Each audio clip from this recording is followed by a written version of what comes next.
శ్రీగురుభ్యో నమః. మాతృదేవో భవ, పితృదేవో భవ, ఆచార్య దేవో భవ, అతిథి దేవో భవ. శ్రీమాతా శ్రీ మహారాజ్ని శ్రీమత్ సింహాసనేశ్వరి చితగ్నికుండ సంభూత దేవకార్య సముద్యత కుంచుమాంబాయ విద్మహే గ్రామదేవతాయ ధీమహి తన్నో కుంచుమాంబ ప్రచోదయాత్. కాత్యాయనాయ విద్మహే కన్యాకుమారి ధీమహి తన్నో దుర్గో ప్రచోదయాత్. నా పేరు నాగకామేశ్వర నీలకంఠ శాస్త్రి. నేను కుంచుమాంబ దుర్గమాంబ దేవాలయం నందు అర్చకునిగా కొనసాగుతూ 1985 సంవత్సరంలో మా నాన్నగారు అయినటువంటి అయ్యూరి ప్రసాద్ శర్మ గారి ఆధ్వర్యంలో దేవాలయం అర్చకాది విధులన్నీ కూడా నిర్వహిస్తూ ఉండేవారు. ఆయన అప్పుడప్పుడు నన్ను దేవాలయానికి తీసుకుని వెళ్ళి అక్కడ అర్చనాది కార్యక్రమాలన్నీ కూడా దగ్గరుండి చేయించేవారు. అప్పుడు నేను స్కూల్ చదువుకుంటున్నాను. అయినప్పటికీ దైవత్వం మీద ఒక ప్రత్యేకమైనటువంటి విధానం తెలియాలి అనే భావంతో మా నాన్నగారు దేవాలయానికి తీసుకుని వెళ్ళడంలో ఆ అమ్మవారి యొక్క విశేషమైనటువంటి వృత్తాంతాలను తెలుసుకుని, అమ్మవారి యొక్క శక్తిని తెలుసుకుని, ఆ అమ్మవారు ప్రతి మానవ జీవితంలో కూడా ఒక ప్రత్యేకతను కలిగింప చేయడంలో అమ్మవారి ప్రాధాన్యత ఎక్కువగా ఉంటుంది అనే అభిప్రాయాన్ని, అనే విశేషాన్ని తెలుసుకుని నేను అమ్మవారి యొక్క అర్చనాది కార్యక్రమాల్లో, అమ్మవారికి చేసేటువంటి సేవల్లో నేను నా జీవితాన్ని పరిపూర్తి చేసుకుందామనే భావంతో అమ్మవారి యొక్క సేవలో కైంకర్యంగా నేను ఇప్పుడు అమ్మవారికి అర్చనాది కార్యక్రమాలు చేయడం జరుగుతోంది.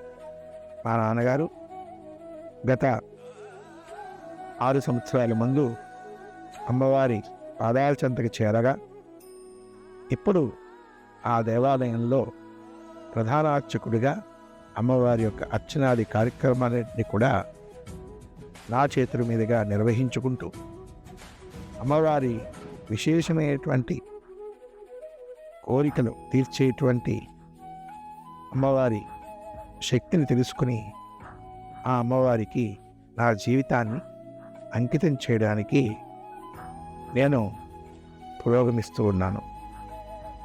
అమ్మవారి ప్రత్యేకత దాదాపుగా 200 సంవత్సరాల క్రితం నుంచి కూడా అమ్మవారి ఆ స్థానంలో విశేషమైనటువంటి జాతరలను చేసేవారు గ్రామదేవత స్వరూపంగా.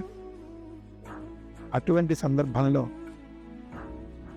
1970వ సంవత్సరం తదుపరి అమ్మవారి యొక్క పుట్టెలు స్వరూపంగా 2 దేవతా శిల్పాలతో అక్కడ ఆ స్థలంలో విరాజిల్లుతూ ప్రతి సంవత్సరం కూడా జాతరాది కార్యక్రమాలన్నీ కూడా జరుగుతూ ఉండేవి. ఈ సందర్భంలో ఆ స్థలంలో ఆ పుట్టల్ని తీసివేసి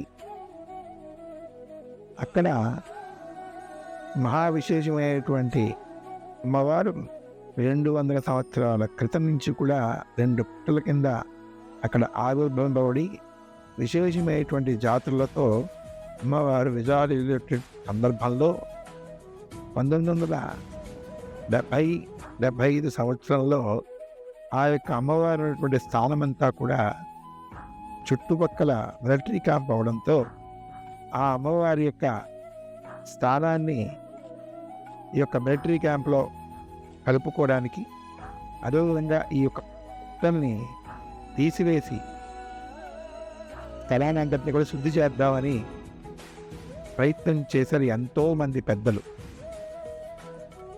ఎంతోమంది మిలిటరీ పెద్దలు ఎంతోమంది చేసినప్పటికీ కూడా మహాప్రభావమైనటువంటి ఆదిపరాశక్తి అయినటువంటి అమ్మవారు ఆ విధమైనటువంటి అవకాశాన్ని ఇవ్వక అక్కడే స్థానాన్ని ఏర్పరుచుకొని అమ్మవారు ఆ విశేషమైనటువంటి శక్తులతో 1975-80 తదుపరి ఈ యొక్క 104 గ్రామ పెద్దల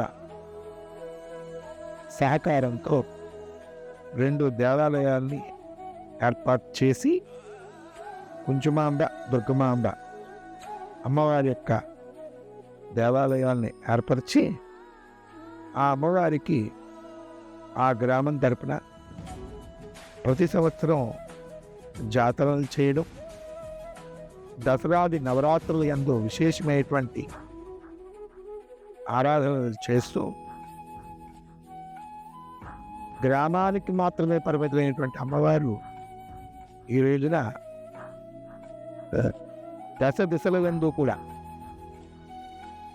అమ్మవారి ప్రఖ్యాతి తెలుసుకుని అనేకమైనటువంటి ప్రాంతాల నుంచి అమ్మవారి దర్శనానికి వచ్చి అమ్మవారి యొక్క ఆరాధనలు చేసుకుని అమ్మవారి కృపాకటాక్షాలకు పాత్రలు.